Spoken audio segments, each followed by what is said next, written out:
Assalamualaikum warahmatullahi wabarakatuh.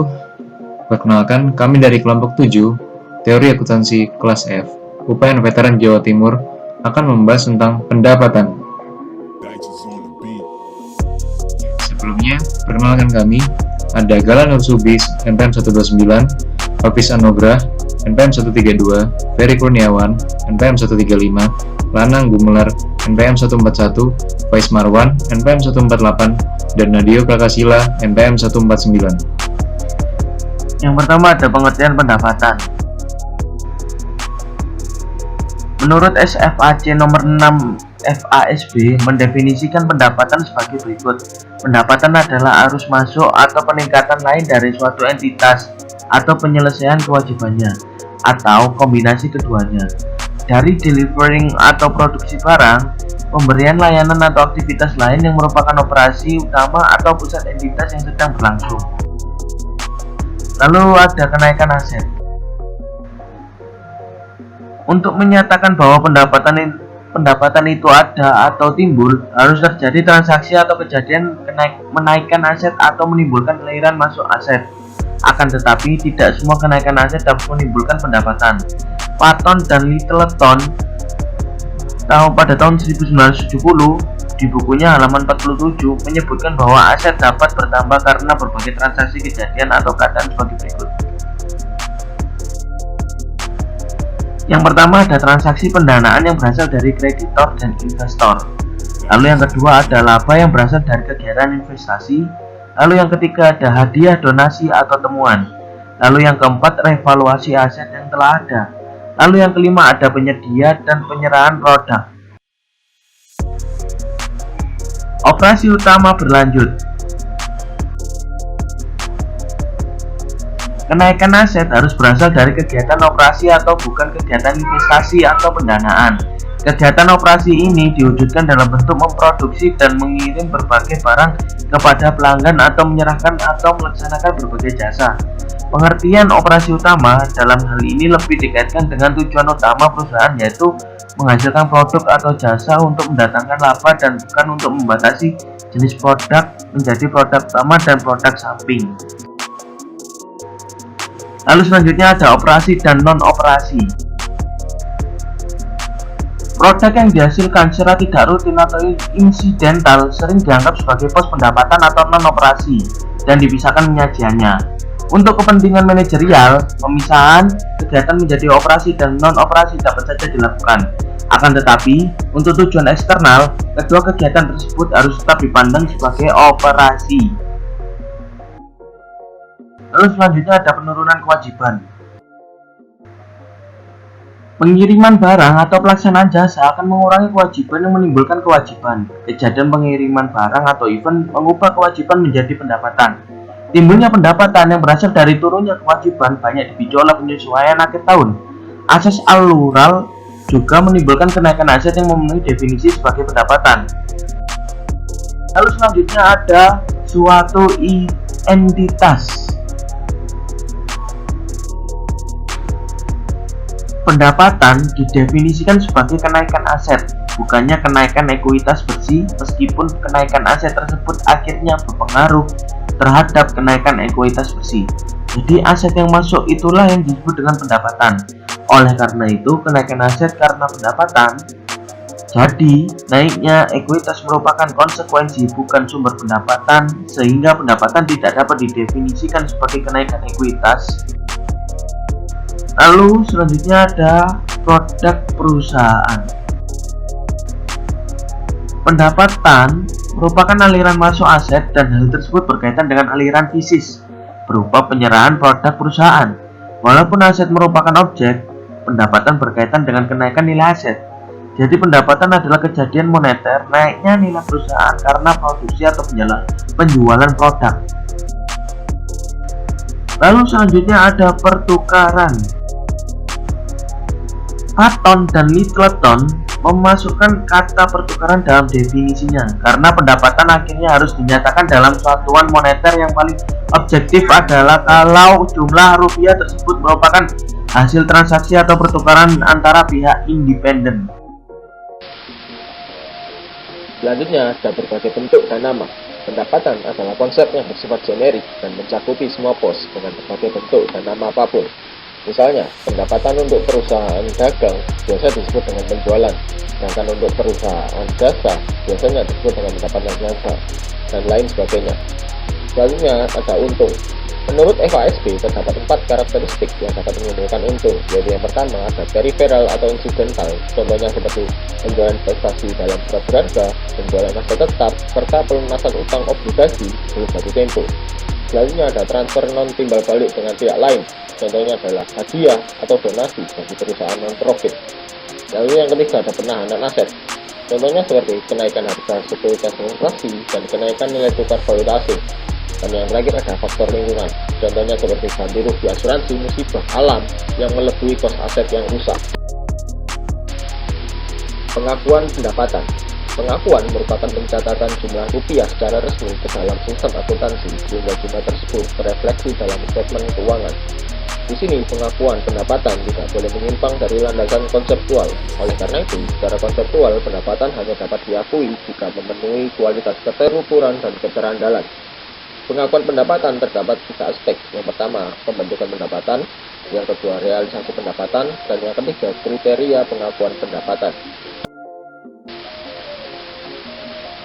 Pembentukan pendapatan. Konsep pembentukan pendapatan menyatakan bahwa pendapatan terbentuk, terhimpun, atau terhak bersamaan dengan dan melekat pada seluruh atau totalitas proses berlangsungnya operasi perusahaan dan bukan sebagai hasil transaksi tertentu. Operasi perusahaan di sini meliputi kegiatan produksi, penjualan, dan pengumpulan piutang. Selanjutnya ada realisasi pendapatan. Dengan konsep realisasi, pendapatan baru dapat dikatakan terjadi atau terbentuk pada saat terjadinya kesepakatan atau kontrak dengan pihak independen atau pembeli untuk membayar produk, baik produk telah selesai dan diserahkan ataupun belum dibuat sama sekali. Selanjutnya yaitu kriteria pengakuan pendapatan. Pendapatan baru dapat diakui setelah suatu produk selesai diproduksi dan benar-benar telah terjadi yang ditandai dengan penyerahan barang. FASB mengajukan 2 kriteria pengakuan pendapatan dan harus dipenuhi, yaitu yang pertama terrealisasi atau cukup pasti terrealisasi, lalu yang kedua terbentuk atau terhak. Terbentuknya pendapatan tidak harus selalu mendahului realisasi pendapatan. Pendapatan baru dapat diakui jika dipenuhi syarat-syarat berikut, yaitu keterukuran nilai aset, lalu adanya suatu transaksi, lalu proses penghimpunan secara substansial telah selesai. Saat pengakuan pendapatan. Yang pertama yaitu pada saat kontrak penjualan. Dapat terjadi perusahaan telah menandatangani kontrak penjualan dan bahkan sudah menerima kas untuk seluruh nilai kontrak, tetapi perusahaan belum mulai memproduksi barang. Pada saat ini, pendapatan sudah terrealisasi tetapi belum terbentuk. Pengakuan harus menunggu sampai proses penghimpunan cukup selesai, yaitu di tahap penjualan. Sementara itu, pembayaran di muka harus diakui sebagai kewajiban sampai barang atau jasa diserahkan kepada pembeli. Lalu yaitu selama proses produksi secara bertahap.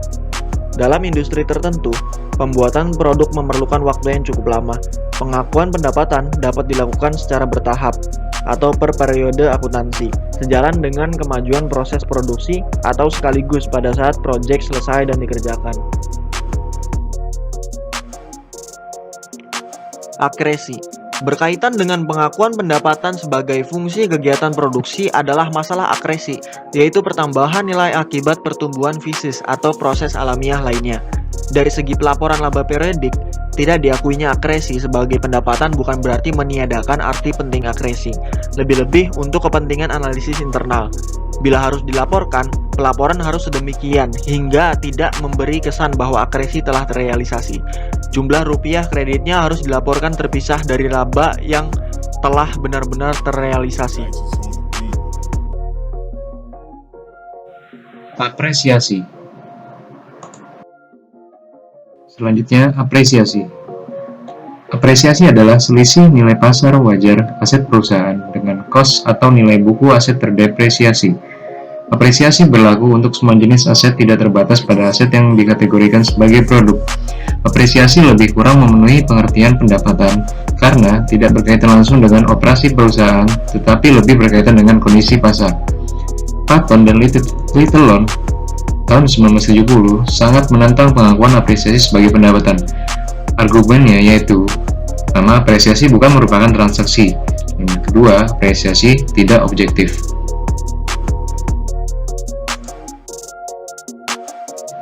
Penghematan kos. Penghematan kos. Dua kos yang bersangkutan dengan proses pembelian yang sering dianggap sebagai pendapatan, yaitu potongan pembelian dan pembelian dengan harga murah atau pembelian beruntung. Potongan pembelian tidak memenuhi definisi pendapatan karena berkaitan dengan proses pembelian, yaitu proses pengelolaan aset pada tingkat awal. Oleh karena itu, mengakui pendapatan pada tingkat ini sama saja dengan mengantisipasi pendapatan. Jika potongan pembelian diakui sebagai pendapatan yang terrealisasi, maka akan terjadi hal yang janggal, yaitu bahwa perusahaan yang baru saja berdiri dan belum memproduksi dan menjual produk sudah memperoleh pendapatan melalui proses pembelian bahan baku dengan memanfaatkan potongan yang ditawarkan.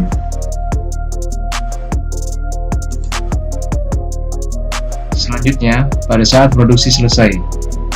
Jika sudah ada kontrak penjualan sebelumnya, tidak menjadi masalah dengan pengakuan pada saat produksi selesai, karena pendapatan sudah terrealisasi. Dengan pada saat produk selesai, pendapatan secara substansial sudah terbentuk. Pengakuan pendapatan atas dasar saat produksi selesai diproduksi dapat dianggap layak untuk industri pertambangan serta pertanian. Selanjutnya, pada saat penjualan. Pengakuan ini merupakan dasar yang paling umum karena pada saat penjualan kriteria pengimpunan dan realisasi telah terpenuhi. Kriteria realisasi telah dipenuhi karena telah ada kesepakatan pihak lain untuk membayar jumlah rupiah pendapatan secara objektif. Dengan demikian, saat penjualan merupakan saat yang kritis dalam operasi perusahaan sehingga menjadi standar utama dalam pengakuan pendapatan.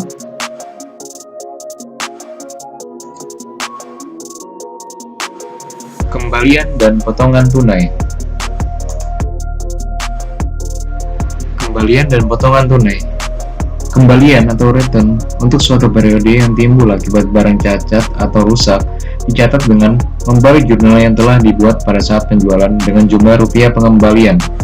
Demikian juga keringanan-keringanan dapat diberlakukan dengan cara yang sama. Ada kalanya terjadi penjualan barang yang disertai dengan hak pembeli untuk mengembalikan barang bukan karena barang rusak atau alasan umum lainnya, melainkan karena perjanjian menyatakan bahwa pembeli berhak mengembalikan barang dalam periode tertentu.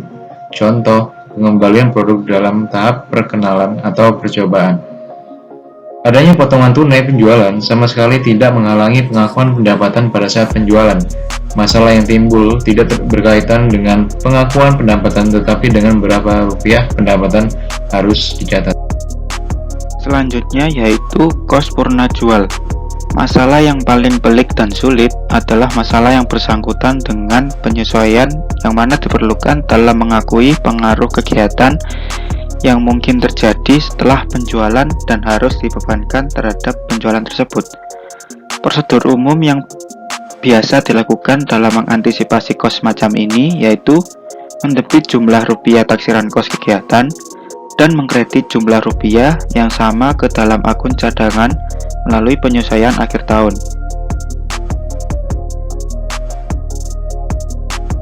Selanjutnya yaitu kerugian piutang. Piutang bukan merupakan bukti yang efektif terhadap realisasi pendapatan, karena piutang bukan merupakan sarana yang tepat digunakan sebagai alat pembayaran sehingga kurang tepat digunakan sebagai pengukur pendapatan. Masalah kerugian piutang dapat diatasi dengan perlakuan yang sama seperti kos purna jual, yaitu dengan membentuk cadangan kerugian piutang. Kerugian piutang yang ditaksir dapat disediakan dalam kelompok biaya dalam statement laba rugi sebagai biaya penjualan. Selanjutnya yaitu transaksi penjualan. Penjualan dikatakan terjadi secara teknis bila produk telah ditransfer ke pembeli dan sebagai penghargaan penjual mendapatkan kas atau klaim atas kas. Kontrak penjualan yang belum disertai transfer produk secara teknis belum dapat dikatakan sebagai transaksi penjualan. Pengiriman barang tanpa kontrak penjualan juga tidak dapat disebut sebagai transaksi penjualan. Jadi kriteria realisasi telah terpenuhi pada saat penjualan hanya kalau telah terjadi transfer atau pengiriman barang tak bersyarat. Kemudian terdapat alasan penyangga.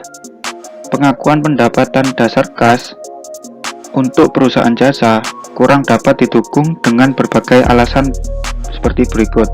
Yang pertama yaitu mempunyai kedudukan yang sama dengan piutang timbul dari penjualan barang. Yang kedua yaitu belum tentu ada kegagalan penagihan piutang. Yang ketiga yaitu dalam pembayaran diterima di muka, kemungkinan terjadinya kerugian sudah tidak ada lagi.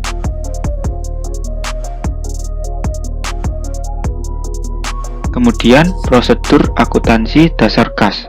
Penerapan dasar kas untuk mengukur pendapatan pada hakikatnya sama dengan tidak mengakui piutang angsuran sebagai pos aset. Meskipun harga jual cukup pasti dan barang telah dikirim, dengan demikian piutang hanya dicatat dalam bentuk memorandum.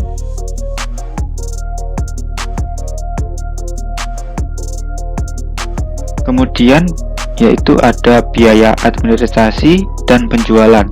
Jika pendapatan diukur atas dasar penerimaan kas, kos yang dibebankan sebagai biaya haruslah kos yang benar-benar telah dikorbankan untuk mendapatkan pendapatan dasar kas tersebut.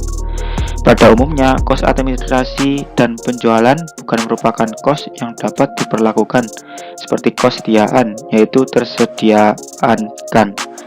Kos tersebut harus segera dibebankan ke pendapatan sebagai biaya perioda. Pengukuran penjualan jasa. Pengakuan pendapatan dari penjualan jasa secara umum mengikuti pemikiran yang melandasi pengakuan pendapatan untuk penjualan barang.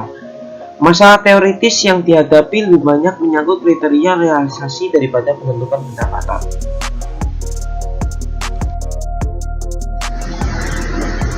Selanjutnya yaitu pedoman umum pengakuan pendapatan. FASB meringkas pedoman umum secara SFAC nomor 5 paragraf 84 sebagai berikut. Kriteria terbentuk dan terrealisasi biasanya dipenuhi pada saat produk diserahkan kepada konsumen. Kalau kontrak penjualan atau penerimaan kas mendahului produksi atau pengiriman barang, pendapatan dapat diakui pada saat hak dan pengiriman. Dalam produk dikontrak sebelum diproduksi, pendapatan dapat diakui secara bertahap dengan metode presentasi penyelesaian pada saat sudah terbentuk asalkan dapat diukur secara andal. Kalau jasa diberikan atau hak untuk menggunakan aset berlangsung secara terus-menerus selama suatu periode dengan kontrak harga yang pasti, pendapatan dapat diakui bersamaan dengan berjalannya waktu. Kalau produk atau aset lain dapat segera terrealisasi karena dapat dijual dengan harga yang cukup pasti tanpa biaya tambahan, berarti pendapatan dan untung rugi dapat diakui pada saat selesainya produksi atau pada saat harga aset tersebut berubah. Kalau produk, jasa, atau aset lain ditukarkan dengan aset non-moneter yang tidak segera dapat dikonversikan menjadi kas, pendapatan atau untung rugi dapat diakui pada saat telah terhak atau transaksi telah selesai asalkan nilai wajar aset non-moneter yang dapat ditentukan dengan layak. Kalau ketertagihan aset yang diterima untuk produk, jasa, atau aset lain meragukan, pendapatan dapat diakui saat dasar kas yang dikumpul. Selanjutnya penyajian. Masalah penyajian berkaitan dengan penyajian pendapatan adalah memisahkan antara pendapatan untung untuk pemisahan berbagai sifat untung menjadi pos biasa dan luar biasa dan cara menuangkannya dalam statement laba rugi.